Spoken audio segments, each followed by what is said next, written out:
এবং তার জন্য আমি প্রস্তুত করে রেখে দিয়েছি মারাত্মক শাস্তির ব্যবস্থা। মহাগ্রন্থ আল কোরআনে আল্লাহ রাব্বুল আলামিন খুনের ব্যাপারে এত স্ট্রেট ফরওয়ার্ড কথা বলেছেন, খুনির ব্যাপারে চূড়ান্ত ফয়সালা দিয়ে দিয়েছেন।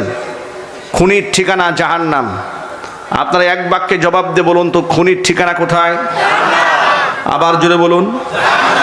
এগুলো হচ্ছে পরকালীন শাস্তি, পরকালীন সাজা হচ্ছে খুনির ঠিকানা জাহান্নাম। খুনির উপরে স্বয়ং আল্লাহ পাকের লানত, খুনির উপর আল্লাহ পাকের প্রচণ্ড ক্রোধ, প্রচণ্ড লানত এবং অভিসম্পাত রয়েছে খুনির উপরে। খুন ইসলামের দৃষ্টিতে এত ভয়াবহ এক কবিরা গুনাহ। কোরআন মাজিদে অন্য আয়াতের মধ্যে সূরাতুল মাইদায় খুব স্পষ্ট করে আল্লাহ বলেছেন, মান ক্বাতালা নাফসান বিগাইরি নাফসিন আও ফাসাদিন ফিল আরদি ফাকান্নামা ক্বাতালান নাস জামিআ। বিচার বহির্ভূত অবৈধ হত্যাকাণ্ড, যদি কোনো নিরপরাধ নিরীহ মানুষকে কেউ হত্যা করে, সে যেন একজন মানুষকে হত্যা করলো না, ফাকান্নামা ক্বাতালান নাস জামিআ, সে যেন তামাম দুনিয়ার সমস্ত মানুষকে খুন করে ফেললো। ওয়ামান আহইয়াহা, একজন মানুষকে কেউ যদি প্রাণে বাঁচিয়ে দিতে পারে, সে যেন একজনকে বাঁচালো না, ফাকান্নামা আহইয়ান নাস জামিআ, সে যেন তামাম দুনিয়ার মানুষদেরকে বাঁচিয়ে দিল। জোরে বলুন সুবহানাল্লাহ। ইসলামে জীবনের মূল্য কত বেশি, একটা মানুষের প্রাণের মূল্য কত বেশি। আপনি বিনা অপরাধে একটা অমুসলিমকেও হত্যা করতে পারবেন না, পারমিশন দেওয়া হয়নি। মুসলমান তো দূরের কথা, কোন ইহুদি খ্রিস্টান নাস্তিককেও আপনি বিনা কারণে বিনা অপরাধে আপনি হত্যা করতে পারবেন না। কোরআন মাজিদ আল্লাহ রাব্বুল আলামিন চূড়ান্তভাবে মানুষ হত্যা করার মতো গুনাহকে হারাম করে দিয়েছেন। আপনি মানুষ হত্যা করবেন তো দূরের কথা, মানুষ তো আশরাফুল মাখলুকাত, মানুষের সম্মান, মানুষের মর্যাদা এত বেশি, শুধু মানুষ হওয়ার কারণে তারা আল্লাহ পাক একটা সম্মান দিয়েছেন। সে নামাজি না বেনামাজি, ইহুদি না খ্রিস্টান, এসে সেটা দেখে নয়, শুধু মানুষ সেই হিসেবে আল্লাহ পাক তার একটা মর্যাদা দিয়েছেন। কোরআন বলে, ওয়ালাকাদ কাররামনা বানি আদম ওয়া হামালনাহুম ফিল বাররি ওয়াল বাহর ورزقناهم من الطيبات وفضلناهم على كثير ممن خلقنا تفضيلا। আল্লাহ পাকের ভাষায় আল্লাহ বলছেন সূরা বানী ইসরাঈলে, ওয়ালাকাদ কাররামনা বানি আদম, আদম সন্তানকে আমি সম্মান দিয়েছি। ওয়ালাকাদ কাররামনা বানি আদম, আদম সন্তানকে আমি আল্লাহ সম্মান দিয়েছি। ওয়া হামালনাহুম ফিল বাররি ওয়াল বাহরি, এদেরকে জলে স্থলে আমি আল্লাহ তাআলা পরিভ্রমণ করিয়েছি। ওয়া রাযাকনাহুম মিনাত তাইয়্যিবাত, তামাম দুনিয়ার মধ্যে একমাত্র আদম সন্তানকে আমি উত্তম রিজিক উপহার দিয়েছি। হালাল রিজিক, উত্তম খাবার, এটা কোনটা বৈধ কোনটা অবৈধ, কোনটা জায়েজ কোনটা না জায়েজ, এভাবে বাছাই করে করে একেবারে বিশুদ্ধ অথেন্টিক খাবারগুলো আল্লাহ তাআলা একমাত্র আদম সন্তানের জন্য বৈধ করেছেন। বাকি যে সমস্ত পণ্য নাপাক, যার মধ্যে শারারাত আছে, খাবাসাত আছে, যার মধ্যে মানব দেহের অপকার রয়েছে, এ সব কিছুকে মহান আল্লাহ তাআলা ওয়া হাররামা আলাইকুমুল খাবাইস, মহান আল্লাহ তাআলা প্রত্যেকটা খাবিস মানুষের দেহের জন্য অনিষ্টতা আনে এমন সকল কিছুকে আল্লাহ পাক হারাম করে মানব দেহের জন্য উত্তম পবিত্র রিজকের ফয়সালা মহান আল্লাহ পাক করে দিয়েছেন। জোরে বলেন সুবহানাল্লাহ। মৃত প্রাণী এর গোশত খাওয়া আল্লাহ তাআলা হারাম করেছেন, শূকরের গোশত খাওয়া হারাম করে দিলেন, হিংস্র জানোয়ারের গোশত আল্লাহ পাক খাওয়া হারাম করেছেন, হিংস্র প্রাণীর গোশত খাওয়া আল্লাহ হারাম করেছেন। এবার তামাম দুনিয়ার সমস্ত বড় বড় বিজ্ঞানীরা গবেষণা করে দেখেছে আল্লাহ পাক কেন শুকরকে হারাম করলেন। কারণ শুকরের গোশতের মধ্যে এক ধরনের কীট থাকে, ভাইরাস থাকে। মানুষ যদি শুকরের মাংস ভক্ষণ করে অসংখ্য লোকেরা মরণ ব্যাধি রোগে আক্রান্ত হয়। পৃথিবীর বিজ্ঞানীরা বলেছেন, মহান আল্লাহ তাআলা এমন বিজ্ঞান সম্মত সিদ্ধান্ত ১৫০০ বছর আগে কোরআন নাজিল করে মুসলমানদেরকে উপহার দিয়েছেন। জোরে বলেন সুবহানাল্লাহ। কোরআনের বিধিবিধানগুলো শুধু মুসলমানদের জন্য নয়, গোটা জগৎবাসীর জন্য। বিশ্বাস নিয়ে কেউ যদি আমল করে দুনিয়া আখিরাত ধন্য হয়, বিশ্বাস ছাড়াও যদি অন্ততপক্ষে দিক নির্দেশনা হিসেবে মানে, অন্ততপক্ষে দুনিয়ার মধ্যে সে শান্তি পাবে। জোরে বলেন সুবহানাল্লাহ। দেখুন, ইসলামে কোনো খারাপ জিনিস, দেহের জন্য যা অপকার আছে, ক্ষতি আছে, এটাকে অ্যালাউ করা হয় নাই। মাদক ইসলামে হালাল না হারাম? একটু জোরে আওয়াজে বলেন। জুয়া ইসলামে হালাল না হারাম? ব্যভিচার ইসলামে হালাল না হারাম? জেনা ব্যভিচার হালাল না হারাম? সুদ হালাল না হারাম? ঘুষ হালাল না হারাম? সন্ত্রাসী কর্মকাণ্ড হালাল না হারাম? দেখেছেন, মানে সামাজিক অন্যায় বিশৃঙ্খল বলতে যা কাজ আছে সমস্ত কাজ ইসলাম নিষিদ্ধ করেছে। দৈহিকভাবে আত্মিকভাবে আপনি ক্ষতিগ্রস্ত হবেন এমন সকল পণ্য আল্লাহ তাআলা আপনার জন্য হারাম করে দিয়েছেন। সুবহানাল্লাহ পড়েন। আর এই জন্য সুন্দর একটা গাইডলাইন আল্লাহ উপহার দিয়েছেন কোরআন দিয়ে, রসুলের সুন্নাহ দিয়ে। বর্তমান বিজ্ঞান বলেছে যে লাউ দেহের জন্য, বিশেষ করে পাকস্থলীর জন্য খুবই উপকারী। ১৫০০ বছর আগে হুজুরের একনিষ্ঠ ঘনিষ্ঠ সাহাবী আনাস ইবনে মালিক রাদিয়াল্লাহু তাআলা আনহু বলেন, রসুলের সাথে এক দস্তরখানায় খেতে বসেছি, কিছু তরকারি দেওয়া হয়েছে সামনে। আমি লক্ষ্য করলাম আল্লাহর নবী তরকারিগুলো বাছাই করে করে বিশেষ করে লাউগুলো বেশি খাচ্ছেন। আমি সেদিন বুঝতে পারলাম লাউ রসুলের কাছে খুব প্রিয় খাবার। আল্লাহর কসম করে বলছি, সাহাবী আনাস ইবনে মালিক বলেন, এরপর থেকে সারা জীবন লাউয়ের চেয়ে শ্রেষ্ঠ সবজি আমার কাছে আর একটাও ছিল না। আরো যদি বলেন সুবহানাল্লাহ। এবার চিকিৎসা বিজ্ঞানীরা কি বলেন, যে আপনার পেটের মধ্যে রোগ আছে, আপনার আমাশা হচ্ছে, কলেরা হচ্ছে, ডায়রিয়া হচ্ছে, আপনি লাউ খান। লাউ পেটের জন্য সবচেয়ে উপকারী খাদ্য। সুবহানাল্লাহ পড়েন। আমার বন্ধুগণ, এইভাবে মহান আল্লাহ রাব্বুল আলামিন সমস্ত উপকারী দেহের জন্য যা আছে সব আল্লাহ পাক বৈধ করেছেন। দেহের জন্য ক্ষতিকর সব আল্লাহ হারাম করেছেন। শুকরের মাংস হারাম, অনুরূপভাবে মদ আল্লাহ তাআলা হারাম করলেন। ইয়াবা, গাঁজা, আফিম, হেরোইন সব ধরনের মদ আল্লাহ পাক হারাম করে দিয়েছেন। আবার সামাজিক বিশৃঙ্খলা সৃষ্টি হয় এমন সব আল্লাহ পাক নিষিদ্ধ করে দিয়েছেন। যেমন আপনি দুজনে মিলে ব্যবসা করতে গেলেন, আপনার একটু জ্ঞান বুদ্ধি বেশি, আপনার সাথে যিনি ব্যবসার মধ্যে সম্পৃক্ত হয়েছেন, যিনি আপনার শেয়ার হোল্ডার হয়েছেন, তার একটু জ্ঞান বুদ্ধি কম। এখন আপনার কি, ওই যে একদিন গল্পে পড়েছিলাম, এক লোক নাকি বলেছে যে আমার প্রচন্ড টাকা ছিল, অনেক টাকা পয়সা ছিল, আর আমার বন্ধুর ছিল অভিজ্ঞতা। দুইজনে মিলে 5 বছর একসাথে ব্যবসা করার পরে আমার বন্ধুর হয়েছে টাকা, আমার হয়েছে অভিজ্ঞতা। মানে ওনার অভিজ্ঞতা হয়েছে, বন্ধু সব টাকা মেরে দিয়েছে। এই যে একে অপরের সাথে খেয়ানত করা, বিশ্বাসঘাতকতা করা, এই যে কম্পিটিশন এই সমাজের মধ্যে আছে না নাই? আরো যদি বলেন। মহান আল্লাহ রাব্বুল আলামিন চূড়ান্তভাবে কোরআন মাজিদের মধ্যে বলে দিয়েছেন, লা তাকুলু আমওয়ালাকুম বাইনাকুম বিল বাতিলি ওয়া তুদলু বিহা ইলাল হুক্কামি লিতাকুলু ফারীকাম মিন আমওয়ালিন নাসি বিল ইসমি ওয়া আনতুম তা'লামুন। জেনে শুনে তোমরা একে অপরের সম্পদকে আত্মসাৎ করবে, আবার অবৈধ দখলদারিত্ব করার জন্য এটা মামলা করে নিজের পক্ষে রায় আনার জন্য চেষ্টা করবে। এই কাজটা কখনো করো না, এটা হারাম।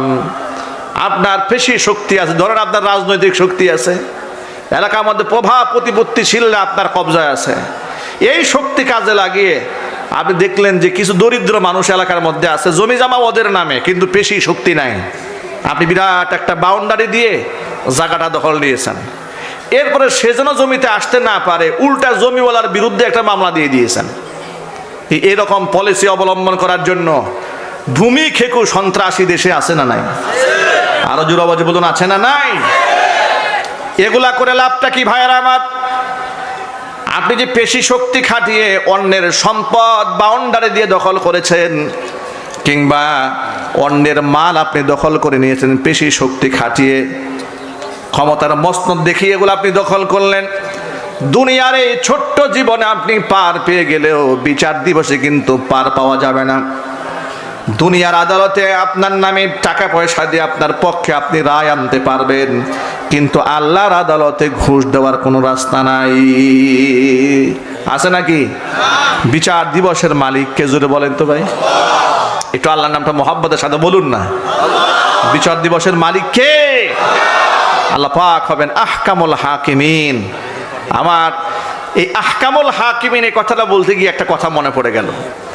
2013 সালে শহীদ মাওলানা দেলওয়ার হোসেন সাঈদী রহমাতুল্লাহি আলাইহিকে আদালতে যখন তোলা হলো, তার বিরুদ্ধে আনিত অভিযোগগুলো পাঠ করা হলো।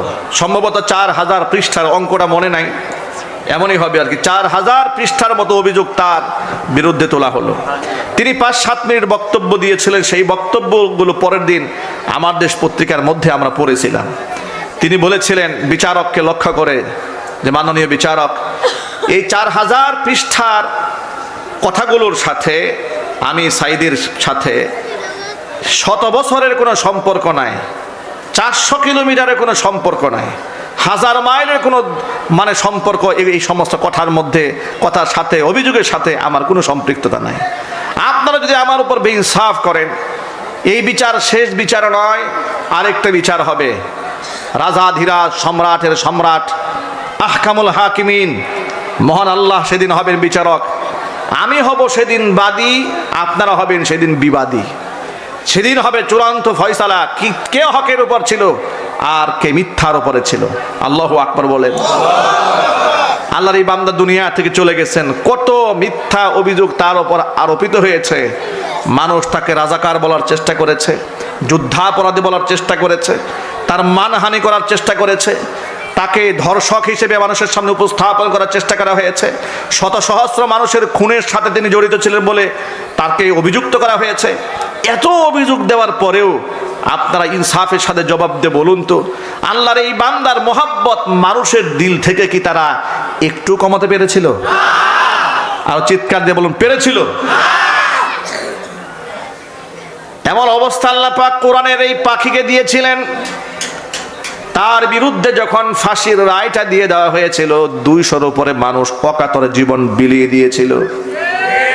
ঠিক না ঠিক? আর যে স্বৈরাচারী খুনি একজন আলেমের সাথে এত বড় বিয়াদবি করলো, তার কদিন পূর্বে তারও ফাঁসির রায় হলো। মানুষ তো দূরের কথা, একটা কুকুরও তার জন্য জীবন দেয় নাই। কারণ মানুষের জন্য তো মানুষ জীবন দেয়, কোন জানোয়ারের জন্য তো মানুষ জীবন দেয় না। কথা ঠিক না ঠিক না বলে? খুনি হাসিনা কি মানুষ? কি বলা হয় আপনাদের কাছে? মানুষ। দেখতে শুনলে মানুষের মতো, ও মানুষ না তো, নিকৃষ্ট জানোয়ার। 1000 মানুষ খুন করার পরে এখনো পর্যন্ত তার রক্ত পিপাসা মেটে নাই। এখনো আরো মানুষ খুন করতে মনে চায়, এখনো বলে নামের তালিকা তৈরি করে করে রেখেছে, প্রতিশোধ গ্রহণ করা হবে। আমার এরে দেখলে ফেরাউনের ইতিহাস মনে পড়ে। ঠিক না ঠিক জোরে বলেন? ফেরাউনও একবার পানিতে চুবডি খাওয়ার আগ পর্যন্ত স্বীকার করে নাই আল্লাহকে। কারুনের কথা মনে পড়ে, একেবারে গলা পর্যন্ত মাটির নিচে দেবে গিয়েছিল, তখনও কারুন আল্লাহকে স্বীকার করতে চায় নাই। যখন নাক পর্যায়ে এসে নিঃশ্বাস বন্ধ হওয়া শুরু হয়েছে, তখন আল্লাহকে স্বীকার করার চেষ্টা করেছিল কারুন। ঠিক অনুরূপভাবে নমরুদের কথা দেখেন, কত আলামত দেখেছে আল্লাহ পাকের, কত নিদর্শন দেখেছে, বিশ্বাস করে নাই। যখন জাহান্নামে যাওয়ার শুরু হয়েছে, তখন ঈমান আনা শুরু করেছে। গড়গড়া শুরু হয়ে গেলে ঈমান আর কার্যকর হয় না, আর কার্যকর হয় না। ফেরাউনকে আল্লাহ মমি বানিয়ে রেখে দিয়েছেন। ফালিয়াউমা নুনাজ্জিকা বিবাদানিক লিতাকুনা লিমান খালফাকা আয়া, তোর দেহটাকে আমি বাঁচায় রাখলাম, এটাকে হাড্ডি সার করে দিলাম না, যাতে পরবর্তী প্রজন্মের জন্য নিদর্শন হয়। আমরা মহান আল্লাহর কাছে দোয়া করি, খুনি হাসিনাকেও যেন স্বৈরাচারী ফেরাউনের মতো আল্লাহ মমি বানায় রাখে, কিয়ামত পর্যন্ত মানুষ যেন দেখতে পারে। এর থেকে জানেন এই বাংলার মাটিতে জন্মগ্রহণ করে নাই।